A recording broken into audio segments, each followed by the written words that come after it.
শুভ সকাল সবাই। বোলের বাড়ির একটি নতুন দিনে আপনাদের স্বাগত জানাই। আমি দোলন। চলুন আরও একটি নতুন দিন শুরু করি। আশা করি আপনারা সকলে ভালো আছেন, সুস্থ আছেন, আর আমি অনেক ভালো আছি। আজকের দিনটি আমার জীবনের বিশেষ একটি দিন, খুবই বিশেষ একটি দিন বলা ভালো। আর এই দিনটি যে হঠাৎ করে চলে আসবে আমি ভাবতেও পারিনি, কারণ 15ই আগস্ট আমার ডেলিভারি ডেট ছিল, আর আজ 29শে জুলাই। কালকে রাত্রে মানে 28শে জুলাই রাত্রি থেকে আমার ভীষণ পেটে ব্যথা ওঠে।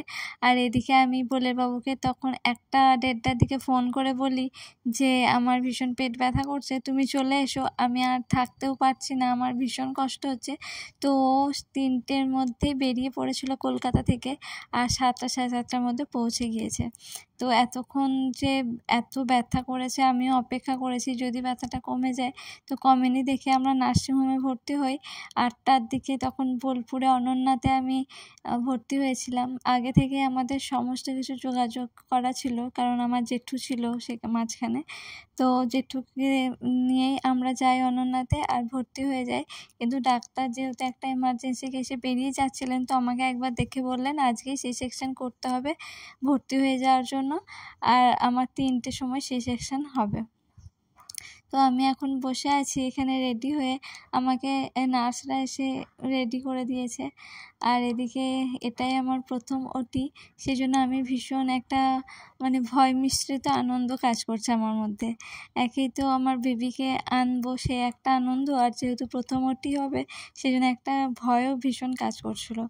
এদিকে বোলের বাবু আমার থেকেও বেশি ভয়ে ছিল, টেনশনে ছিল, ওর মুখটা দেখার মতো। এমনকি ও আসছিলও না আমার কাছে যে ওকে দেখে হয়তো আমি বেশি টেনশন করবো সেই জন্য। আমার মা ছিল আমার কাছে, মাও খুব টেনশন করছিল। আর যেহেতু হঠাৎ করেই পেন উঠেছে সেই জন্য বাড়ি থেকে এখনও আমার শ্বশুর বাড়ি থেকে কেউ এখনও সেরকমভাবে আসতে পারেনি। তবে সবাই আসছে, আমাকে ফোন করেছিল, সবাই সাহস দিচ্ছে যে আমি যেন ভয় না করি একটুও। তবে আসার পর থেকে এত ইঞ্জেকশন পড়েছে যে ওই ইঞ্জেকশনগুলো দেখলেই আমার ভয় করছে। কারণ যেহেতু আমার পেন উঠেছিল সেজন্য ব্যথা কমানোর জন্য তো আমাকে 2 ঘন্টা পর পর ইঞ্জেকশন দিয়েছে। তবে যতটা ভয় আমার করছিল বা নার্ভাস হয়ে যাচ্ছিলাম, তারপর ওটিতে যাওয়ার পর আমার অতটা ভয় আর করেনি। আর কোথায় থেকে যেন একটা ভীষণ সাহস আমার মধ্যে কাজ করছিল। আর ডক্টর খুব ভালোভাবে আমার সি সেকশন করেছেন। আর আমার মাও দেখছিলাম বিশাল চিন্তায় আছে। যাই হোক, যখন প্রথম বেবিটাকে আমার কাছে দিল তখন এক অন্য অনুভূতি, যেটা সমস্ত কিছু কষ্টকে যেন হার মানিয়ে দেয়। তো এটা অনুভূতিটা হয়তো যারা মা হয়েছে তারাই বুঝবে, এটা মুখে বলে প্রকাশ করার নয়। ভীষণ ভালোভাবে আমার বেবিকে আমি পৃথিবীতে আনতে পেরেছি, এটা ভগবানের অশেষ কৃপা। আর আমি সি সেকশনের সময় সমানে আমার ভগবান কৃষ্ণকে দেখেছি, যাতে আমার বেবি আর আমি দুজনে খুব ভালোভাবে থাকতে পারি। আমাদের আরও বেশি টেনশন হয়েছিল, কারণ আমার হিমোগ্লোবিন এতটাই কমে গিয়েছিল যে বলেছিলেন যে আমাদেরকে ব্লাড রেডি রাখতে। আমার ব্লাড লাগতেও পারে, কিন্তু যাই হোক লাগেনি। সেই জন্য বোলের বাবু আরও বেশি টেনশন করছিল। যখন বেবিকে আনা হয়েছে তখনও আমি যখন ওটি থেকে বেরোয়নি তখন ও ভীষণ টেনশন করেছে এই নিয়ে। তো পরে বলে দেওয়া হয়েছিল যে ব্লাড আর লাগবে না। যাই হোক, তো আমার ওটিতে যাওয়ার আগে যখন এত টেনশন হচ্ছিল, কিন্তু ওটি রুমে যাওয়ার পর আমার একটুও আর টেনশন হয়নি। কোথায় থেকে যেন একটা ভীষণ আমি সাহস পাচ্ছিলাম, জোর পাচ্ছিলাম মনের মধ্যে। আর ওটি চলার সময় সমানে আমি আমার ভগবান কৃষ্ণকে ডেকেছি, যাতে আমি আমার সন্তানকে ভালোভাবে পৃথিবীতে আনতে পারি, আমি নিজেও ভালো থাকতে পারি। সবটাই ভগবানের অশেষ কৃপা। ভগবান না থাকলে হয়তো সত্যি কোনো কিছু সম্ভব নয়। এটা আমার জীবনের একটা মানে বিশেষ মুহূর্ত যে আমি আমার বেবিকে পৃথিবীতে ভালোভাবে আনতে পেরেছি।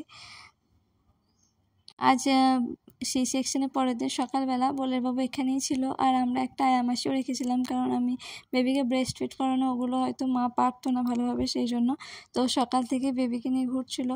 আর বেবির মুখ দেখার পর একটা যে কি বিশেষ মুহূর্ত ওটা, যারা মা হয়েছে তারাই বুঝবে সত্যি করে। ওটা যেন সমস্ত কষ্টকে ভুলিয়ে দেয়।